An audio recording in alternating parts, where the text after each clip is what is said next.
ብክነት ነው።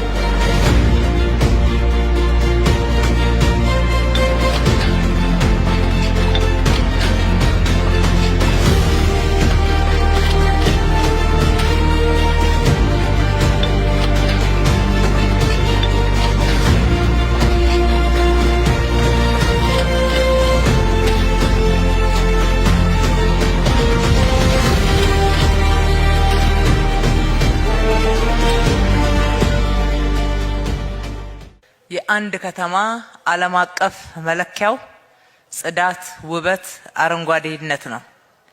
ለዚህ ነው ውብ፣ ጽዱ፣ አረንጓዴ ከተማ እያልን የምንጠራው።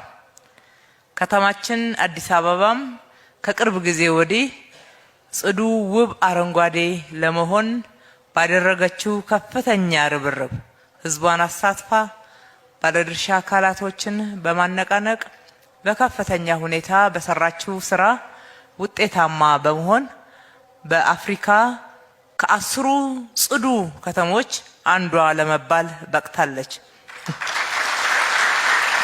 ይሄ በእርግጥ በጣም ትልቅ ውጤት ነው። በአጭር ጊዜም መመዝገብ የተቻለ ነው።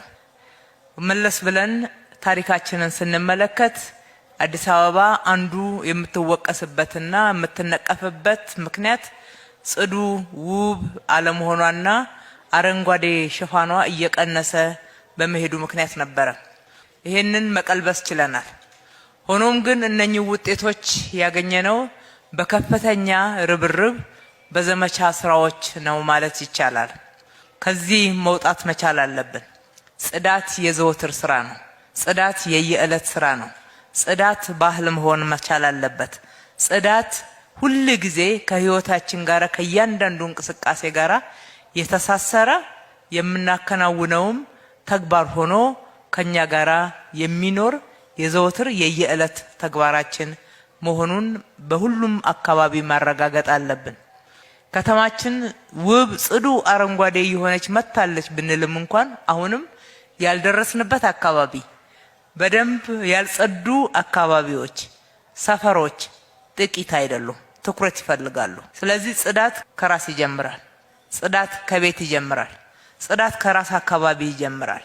ጽዳት የግዴታ እንደዚህ አይነት ትልልቅ ፕሮግራሞችን የሚፈልግ ሳይሆን በየአካባቢያችን፣ በየሰፈራችን፣ በየመስሪያ ቤቶቻችን የግል ድርጅትም ይሁን የመንግስት ድርጅቶች ሁሉ ጊዜ የምናከናውነው ተግባር የመሪዎችም የሰራተኞችም በእያንዳንዱ ደግሞ ቤተሰብና አካባቢ የሚከናወን ተግባር ሊሆን ይገባል።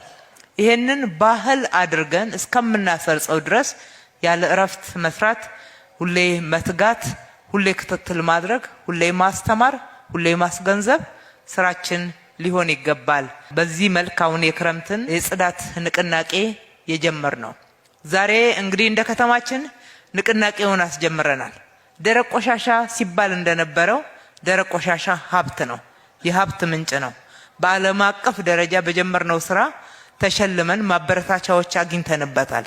ከዚህ በዘለቀ ግን ሁሉ ጊዜ ከቤት ጀምረን ቆሻሻ አወጋገድ ስርዓታችን ዓለም አቀፍ ደረጃውን የጠበቀ መቀላቀል የሌለባቸው ቆሻሻዎች እንዳይቀላቀሉ ለየብቻ መወገድ እንዲችሉ በወቅቱ መወገድ እንዲችሉ ያወጋገድ ስርዓቱም ደግሞ በተቀመጠው የአወጋገድ አግባብ ሊሆን ይገባልና ማስተማርም በሌላ በኩል ደግሞ ተግባራችንንም ማላቅ ይሻል። እንግዲህ ውድ የከተማችን ነዋሪዎች ዛሬ በዚህ መልኩ አስጀምረናል።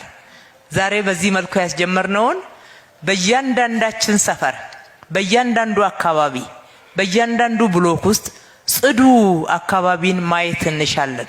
ክረምቱ ደረቅ ቆሻሻዎች ወደ ጎርፍና ፍሳሽ መውረጃዎች እየተጣሉ ለሌሎች የአደጋ ምክንያት የሚሆኑ ሳይሆን በመጽዳት አካባቢዎች ውብ፣ ጤናማ መሆን የሚችሉበት ጤናችን የሁላችንም የተጠበቀ እንዲሆን የምናስችልበት ትልቅ የንቅናቄ ስራ ነው የጀመርነውና ሁላችንም በየሰፈራችን፣ በየአካባቢያችን፣ በመስሪያ ቤቶቻችን በምንሰራበት ቦታ ላይ ሁሉ አምባሳደሮች ሆነን እንድናስቀጥለው አደራ ማለት እወዳለሁ። በመቀጠልም እነኚህ ስራዎች የየዕለት ተግባር መሆን እንዲችሉ ንቅናቄዎችን እናስቀጥላለን። ንቅናቄዎችን በምናስቀጥልበት ወቅት አንዱና ዋናው ትኩረት የምንሰጠው ያወጋገር ስርዓት መሆኑን አውቀን ሁላችንም ለዚህ ስራ እንድንተባበር በጋራ ሆነን ከተማችንን ውብ ጽዱ ከተላላፊ በሽታ የጸዳች እጅግ በጣም ጤናማ አካባቢን እየፈጠርን መሄድ እንችል በድጋሚ አደራ ማለት እወዳለሁ። አዲስ አበባዎች ደግሞ አንድ ጊዜ የጀመርነውም በመተግበርና በማስረጽ እንደ ባህል እንታወቅበታለንና ይህንን በመተግበር በድል መልሰን እንድንገናኝ እላለሁ። መልካም ቀን። ፈጣሪ ኢትዮጵያና ሕዝቦቿን ይባርክ።